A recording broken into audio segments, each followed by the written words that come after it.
Today on the bench, we have a customer's PlayStation Portable. This one is the God of War Edition system, and it's pretty cool. I don't really work on these very much anymore. This customer was very adamant he wanted it done, and so we're going to continue working on it. Here's the motherboard out of it. And why would I have the motherboard out of it?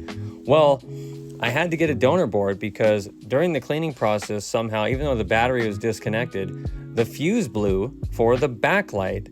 So what was happening was the screen, once I got it all cleaned up and looking nice, because there was quite a bit of dust in there, I put it back in and the system would turn on and you could actually shine a flashlight onto the screen and see the menu items. But there was no backlight. So with a little bit of research, and I just haven't worked on them in a long time, on the back of the board, let's go under the scope and look real quick. So before I go under the scope, this is side A of the motherboard, and this is side B. So this is the side when you open the PSP you'll see, and then side A, listed here, A. Right here is where we want to look under the scope. So let's check the screen here once I get it put down. And right up here, you can see I even melted that connector just a tiny bit, not a big deal, it's gonna work fine. But right there is fuse F4101 at a 0.5 amp. Now you can see I've already replaced it, there's fresh solder on it. This fuse is what controls the back, and it was blown unfortunately, so we replaced it and we've checked for continuity. I just kind of wanted to show where that's at. I had to unplug my microphone because the latest iOS update has screwed up a lot of things, and unfortunately my microphone stops working randomly. But I wanted to mention here, if you're wanting to get into a PSP, the only tools you need are a spudger, and what I use is the iFixit Phillips 000 screwdriver.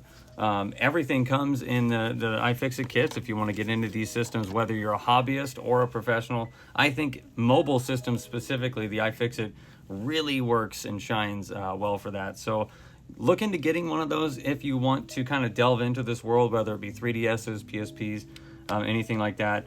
I've got multiple of these guys laying around. I've always got something on the end of them because I use them all the time. So I figured I'd throw that out there. Yeah, and sorry about the change in the microphone, everybody. My microphone died, so I'm just recording this from here. But I'm saying in this portion that all these connectors, be very careful if you're going to do these repairs, because these ribbon cables and the connectors themselves break, rip very easily. So just keep an eye on that. And honestly, I think they break even easier than the 3DS systems, which is saying a lot. So that just goes to show how brittle they get over the years. And if you break them, they're hard to replace, and they definitely won't work properly. So just a word of caution if you're going to take these apart. And here we go, the God of War Edition system. Is it going to power on? Are we going to get light, backlight specifically for this screen? Yes, look at that, awesome. And of course, I'm going to test all the buttons and everything, but the fact that we have backlight on this LCD is fantastic, so that fuse definitely was our problem. And what a beautiful system. I'm glad that we were able to get this working for the customer. There's our brightness levels, looks like that's working good as well.